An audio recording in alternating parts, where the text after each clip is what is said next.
slam. It's still, throwing thousands of contracts on the COMEX at gold and silver at the exact same time and forcing the price lower on purpose. Yeah. Yeah. And that is the MO of the market rigging that controls the US dollar, controls the price of oil, controls the price of everything.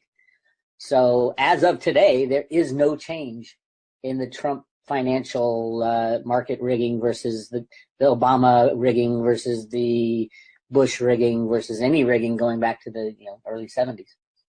My take has always been, well, he had to appoint some of these guys just to make it into office.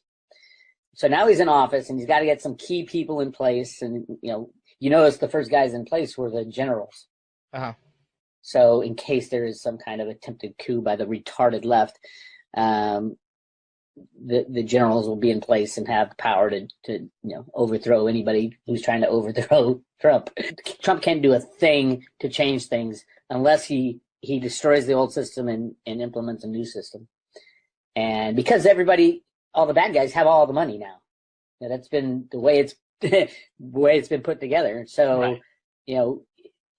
We need to change the concept that Trump can turn things around and get us going on a solid footing is a fallacy. It's a fake concept because the scales are already weighted in one direction. I'm talking about the current holdings of all the wealth of humanity. Mm-hmm. It's concentrated into just a few hands. And unless you destroy that wealth, they will have the power behind the scenes. Yeah, they can wait out a Trump presidency and see if they can get someone in 4 years that is kind of on their side. But remember, it's about wealth allocation, and the allocation has turned to a 0.0001% of the population owns 99% of the wealth. Yeah. And right. The rest is just us, fighting for scraps.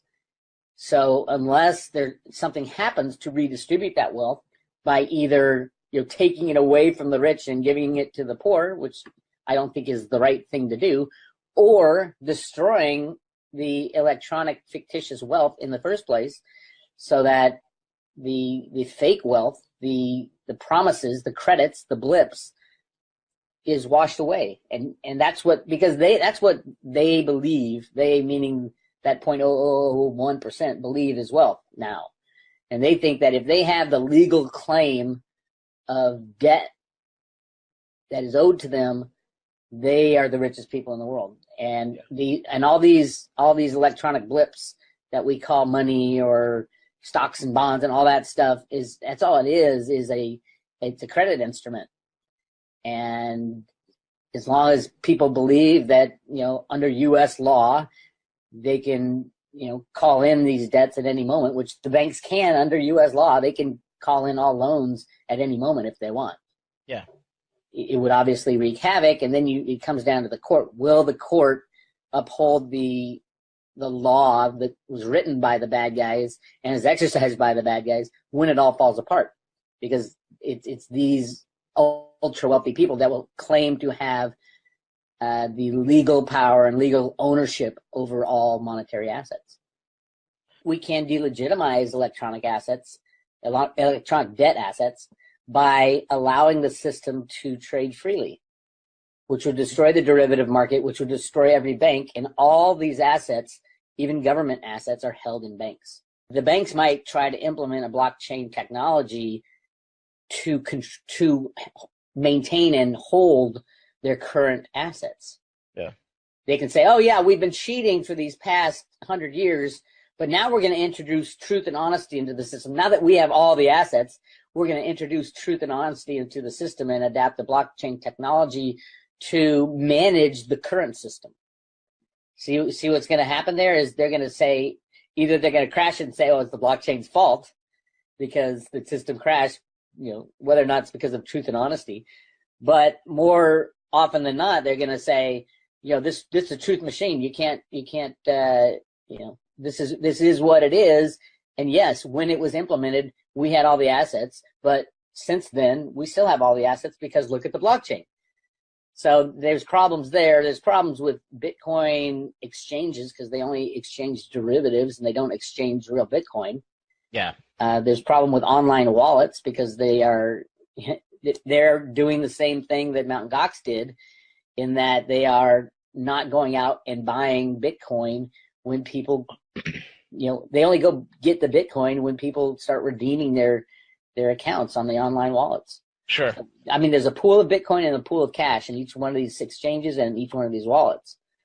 But the amount of trades that go on, it's not allocated. Well, it's fractional reserve type, just like stock market, just like how banking works. Right. In the Chinese exchanges, they'll put in, say 100,000 Bitcoin into an exchange and then trade 1 million Bitcoin a day.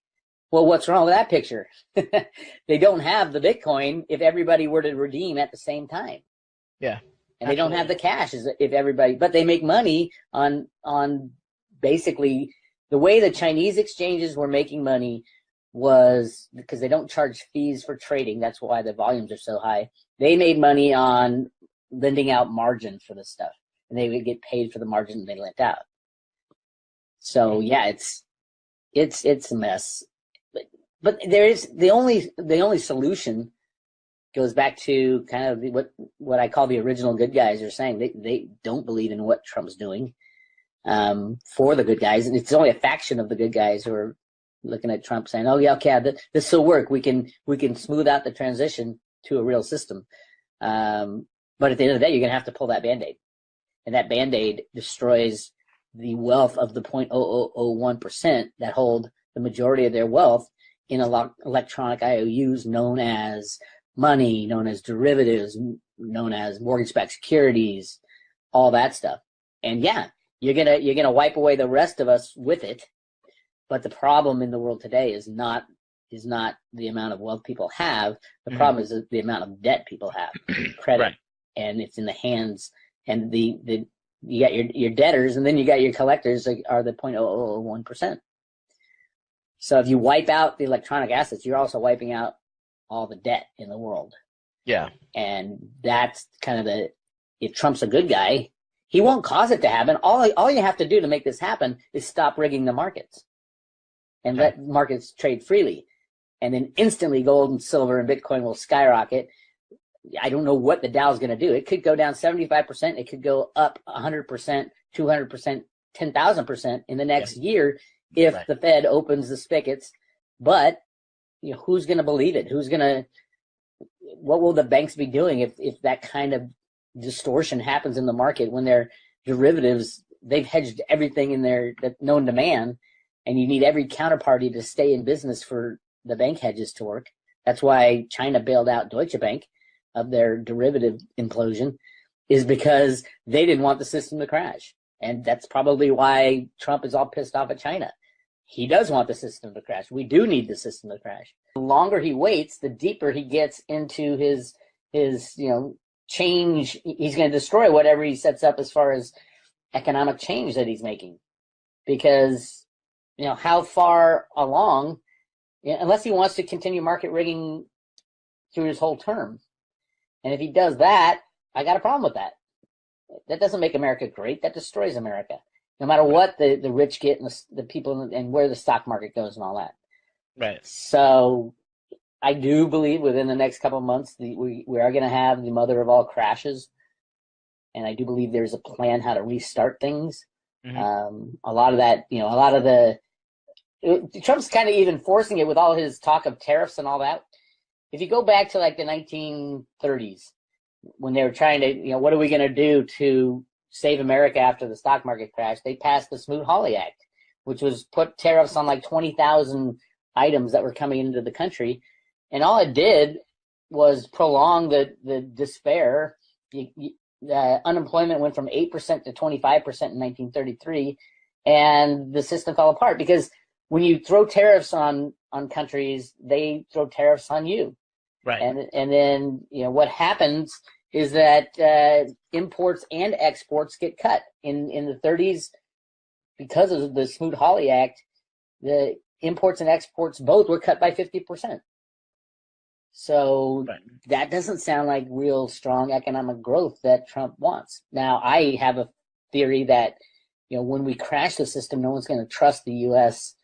dollar, obviously, and no one's going to trust the U.S. much at all as far as trading. So it is a good idea to get these companies to come back into America, because we're going to have to rebuild our manufacturing base for the sole purpose that nobody will trade with us. How can Trump ever go back to the real numbers as far as inflation or as far as unemployment and all that, when they've been rigged for so long and are so distorted? I mean, how do you go back? There's only one way to do this, and it's to crash the system. All you got to do in the basement of the Treasury is click, I want $100,000 Dow, keep buying it until it hits $100,000, click the mouse, bang, the computer runs off and buys everything until it hits $100,000 and then it stops.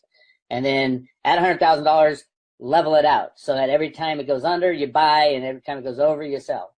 Yeah. It's so easy to do when you have a computer and you don't have a regulatory agency that is going to stop you from doing anything like that. And usually the Fed and the people within the Fed, like Stanley Fischer, will tip off the Mossad and the Israeli financial riggers and about what's coming.